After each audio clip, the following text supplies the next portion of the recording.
Lost profits is an important measure of damages when practicing entities are in a dispute.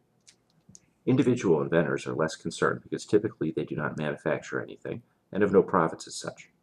The patent statute allows for damages, not less than a reasonable royalty. Lost profits can be higher than just a royalty. Royalty rates are set with an understanding that after paying a royalty, the manufacturer will make additional revenue and profit. Lost profits are easy to understand in the context of a pharmaceutical company. If a company is the sole source of a new drug and someone copies it, the result is that the company that invented the drug will lose sales, often with very high profit margins. Awarding such a company only a royalty does not address the actual damage that was caused to the company. Lost profits is a damage award that is not limited to patent cases. It is a general legal type of damage that can be awarded in a wide variety of commercial disputes, such as false advertising.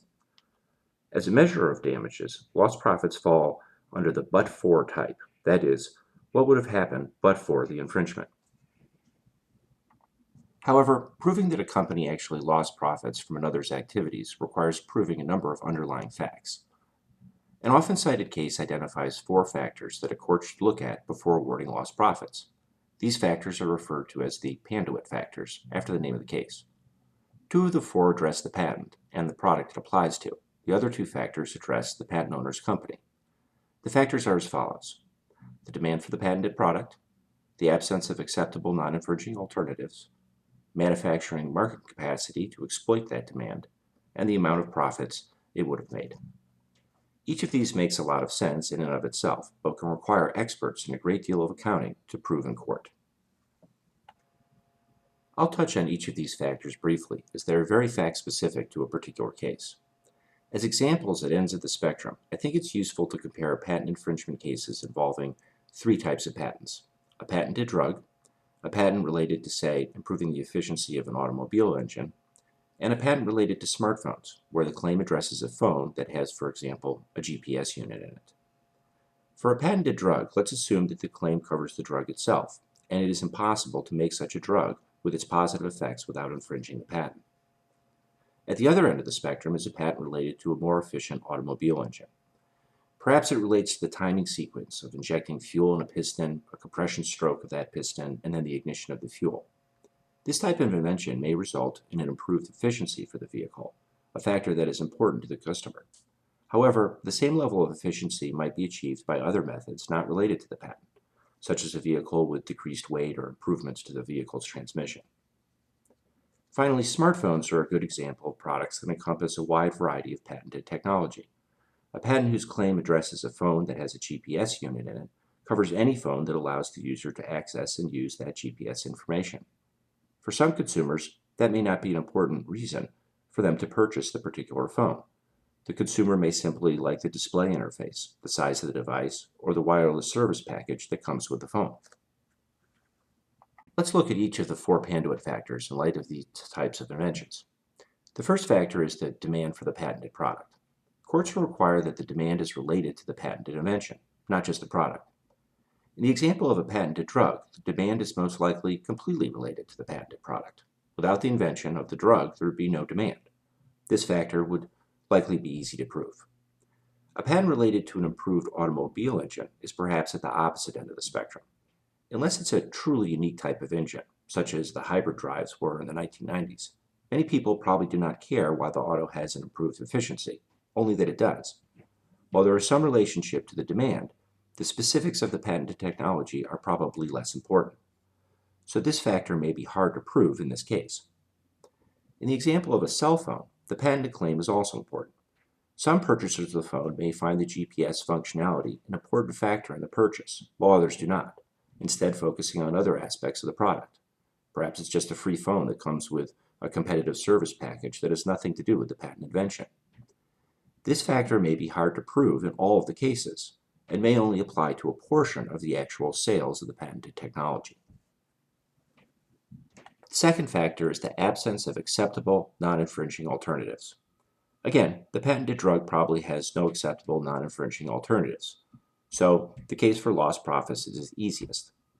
In the case of an improved automobile engine, this factor becomes difficult to prove. The consumer most likely does not care about how the engine is improved, only that it is. There may be any number of other non-infringing alternatives that would be acceptable to the consumer. The cell phone GPS patent probably scores a bit higher on this factor. It may be that the GPS feature is necessary for other aspects of making the phone work, such as finding a proper cell phone tower that the consumer is not aware of. In this situation, the phone cannot be operable without the GPS information, even though the customer is not buying the particular phone for that reason. The third factor has less to do with the patent than with the patent owner's ability to meet the demand for the product. This is an important factor for smaller companies and individual inventors. If the patent owner has limited ability or no ability to meet the demand for the product, then it is not possible for it to claim that it lost any sales or lost any profit from those sales. Note that marketing capacity is also part of this factor. A smaller new company may not have the reputation of an older, more established company that consumers trust. Or it may be that the patent owner is a regional company and the infringer is a company with nationwide sales channels. The final factor also addresses the profitability of the patent owner. Accounting experts will be needed to estimate at what profit the increased demand could have been met. For some companies, there is an economy of scale in manufacturing many products. Importantly, the patent owner will be stuck with its own profitability, not the profitability of a more efficient company. Lost profit cases also address two other interesting areas of damage law: price erosion and replacement part sales. Price erosion is another form of lost profit and is important in some areas such as consumer electronics.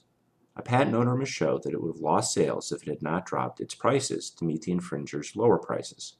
This happened in the DVD player market in the 1990s, as well as the cell phone market in the new millennium.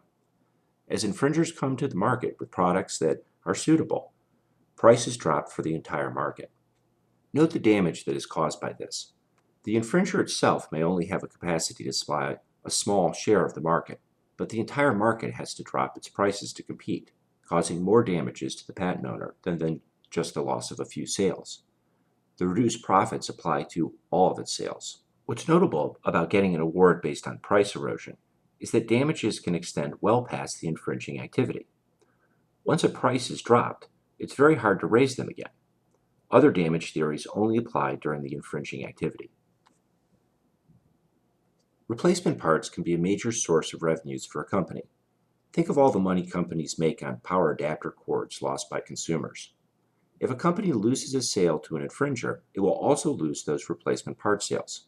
Many courts require that for those replacement part sales to be included in a damage award, the replacement part itself must be subject of the patent, or at least have some level of functional relationship with the patented invention.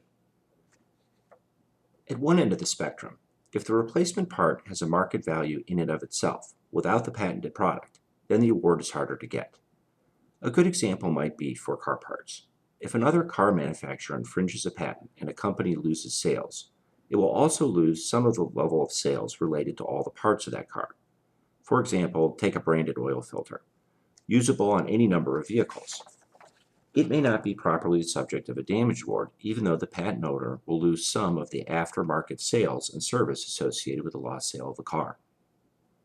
Lost profit awards require a great deal of accounting, as the patent holder's business itself comes under scrutiny. However, it's an important measure of damage, as it does attempt to put the patent owner in a position that it would have been without the infringement. Royalties can be charged for infringement in the future. Thanks for watching, and I hope this helps.